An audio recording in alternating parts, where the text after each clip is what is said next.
Labanan ng Iran at ng Israel. Parehong nagdulot ng malaking pinsala sa magkabilang panig ang sunod-sunod na pag-atake ng mga ballistic missiles, mga drones at fighter jets.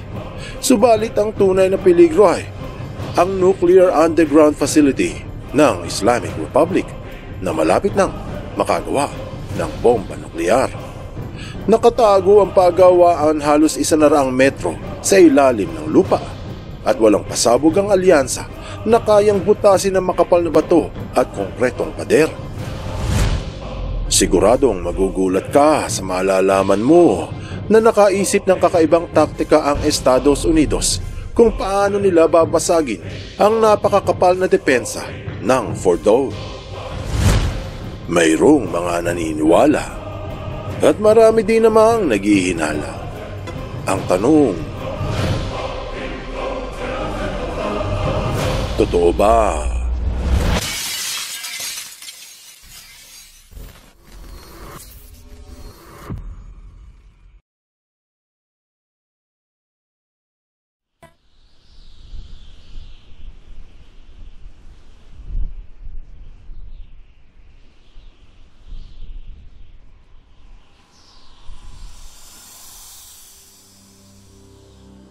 Ilang taon na mula nang nagsimulang makipaglaban ng Israel sa mga axis of resistance, Hamas, sa Houthi at Hezbollah. Ngayon ay naharap ito sa pinakaulo ng galamay, ang Islamic Republic na malapit nang makahawak sa bomba nuklear. Kamakailan lang ay nawasak sa airstrikes ang ilang depensa pang-ere ng Iran at malayang makararating ang mga susunod pang mga airstrikes upang tirahin ang mga nuclear facility doon. Pero may isang mabigat na problemang hinaharap ang alyansa pagdating sa kung paano pasasabugin ang mga pagawaan ng nuklear.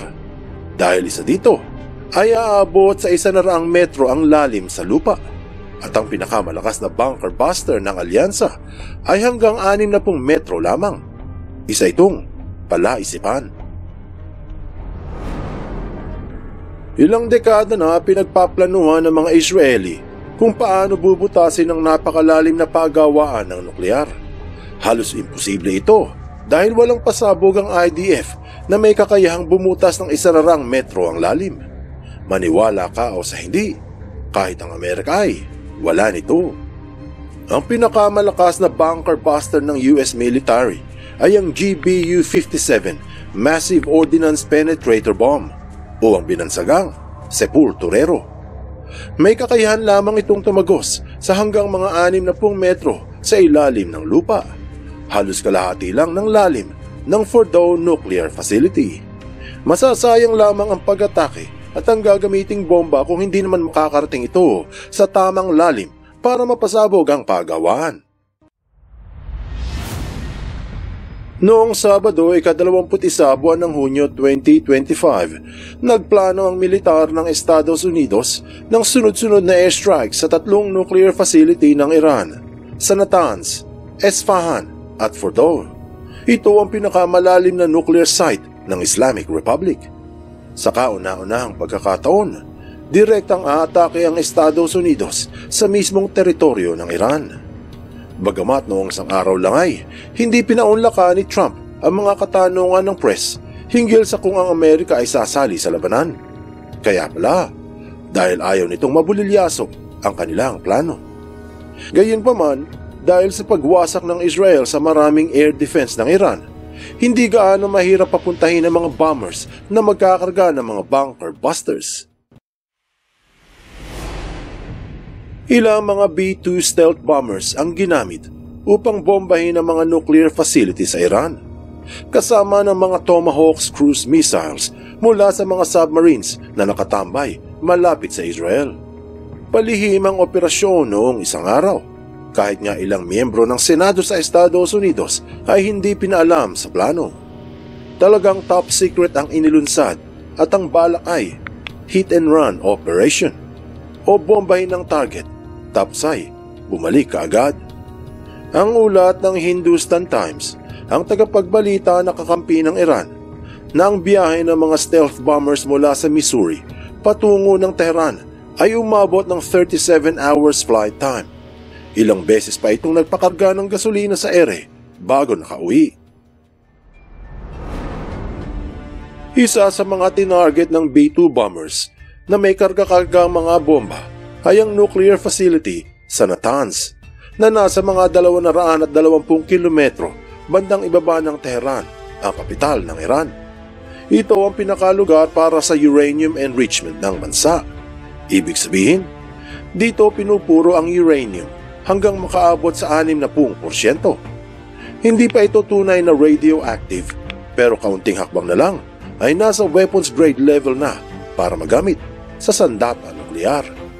Binomba ito gamit ang 2 GBU-57 MOP bombs para pasabugin yung bahagi na nasa ilalim ng lupa. Tinira din ito ng 30 Tomahawk cruise missiles na pinakawalan mula sa US submarines sa Israel. Kasabay ng pagbomba sa Natanz ay ang pagtira naman sa Esfahan Nuclear Technology Center, pasilidad na may mga 350 kilometro ang layo sa bandang ibaba din ng Tehran. Ang specialty nito ay ang pag-aaral at research para suportahan ang nuclear program. Pinagtatrabahuhan ng libu-libong mga nuclear scientists. Nandoon din ang 3 Chinese research reactors at mga laboratorio na konektado sa nuclear program. Tinarget na rin ng Israel ang Esfahan noon pa, kabilang na ang isang uranium conversion facility sa lugar. Noong isang araw, tinira ito gamit ang ilang Tomahawk missiles kung saan nawasak ang isang uranium conversion infrastructure at research equipment. Pero wala dyan ang tunay na problema.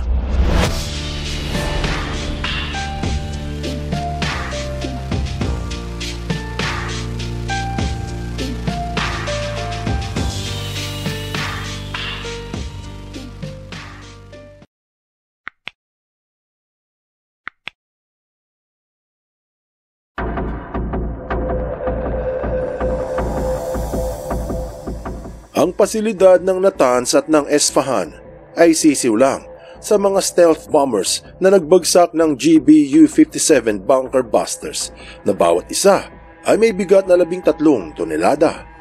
Subalit ang tunay na problema ay kung paano pasasabugin ang Fordow Fuel Enrichment Plant. Sangkaterba ang makinaryang nagpupuro ng uranium doon dahil mas ligtas ito kumpara sa ibang pasilidad. May lalim na halos 100 metro. Ligtas sa pinakamalakas at pinakamalaking bunker buster ng Amerika. Dahil dito, ito ang naging sentro ng paggawaan ng nuklear ng Iran sa loob ng maraming dekada. Kaya may mga nagtatanong kung paano lulutasin ng alyansa ang mabigat na problema sa Fordow. Pero ang sagot ay napakasimple lang. Ang mga B-2 stealth bombers na pinalipad sa Iran para umatake sa Fordow nuclear facility ay may karga-kargang tigda 2 GBU-57 bombs. Bakit kaya? Ito ang taktikang pinag-isipang mabuti. Ang isang bunker buster ay kayang bumutas ng hanggang 60 metro ang lalim at ang Fordow ay may lalim na halos 100 metro. Kulang talaga. Pero kung 2 bomba ang ihuhulog sa parehong butas, makakarating ito sa Fordow. Ang plano ay ihulog ang unang bomba na sasabog sa ilalim ng 60 metro.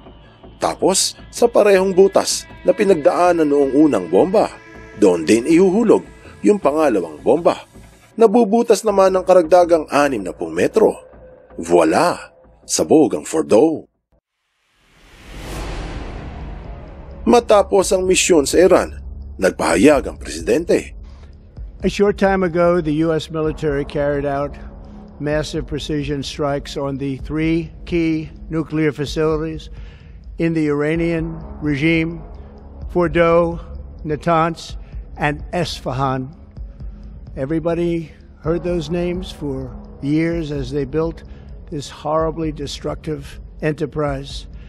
Our objective was the destruction of Iran's nuclear enrichment capacity and a stop to the nuclear threat posed by the world's #1 state sponsor of terror. Tonight I can report to the world that the strikes were a spectacular military success. Iran's key nuclear enrichment facilities have been completely and totally obliterated. Iran, the bully of the Middle East, must now make peace. If they do not, future attacks will be far greater and a lot easier. For 40 years, Iran has been saying that... Ayon kay Trump, lubos na nawasak ng mga bombers ang 3 pasilidad na tinarget nila, kasama ang napakalalim na Fordow Uranium Enrichment Facility. Kailangan na raw ngayon makipagkasundo ng Iran at kung hindi, marami pang pag-atake ang darating, mas malakas at mas madali. Sinabi ng Pangulo na madali ang mga susunod na atake dahil nga sa nawasak ng IDF ang maraming air defense ng Islamic Republic. Pahayag na hindi lamang para sa alyansa, ngunit isang babala kay Ayatollah.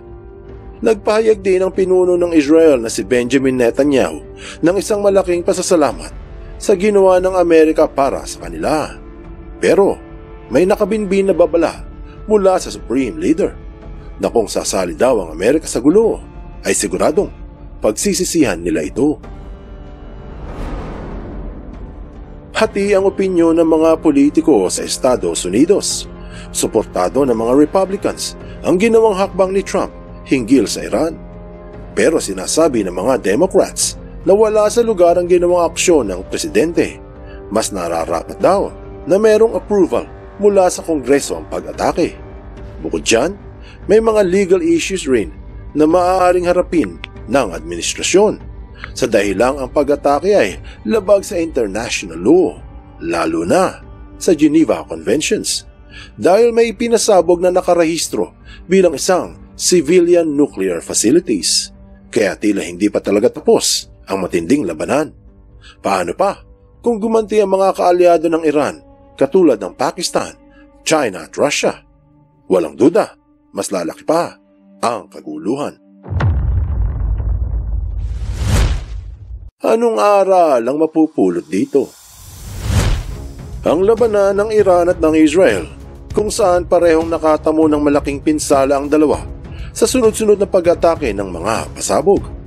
Ang peligro na underground facility ng Islamic Republic ay nakuwang wasakin ng Amerika. Pero hindi diyan nagtatapos ang labanan dahil nagbitiw ng malagim na banta ang Iran laban sa Amerika at may panganib pa ring hinaharap ang Israel mula sa mga kaalyado ng Islamic Republic. Marahil, ito yung sinasabi nilang, sometimes you have to lose the battle in order to win the war.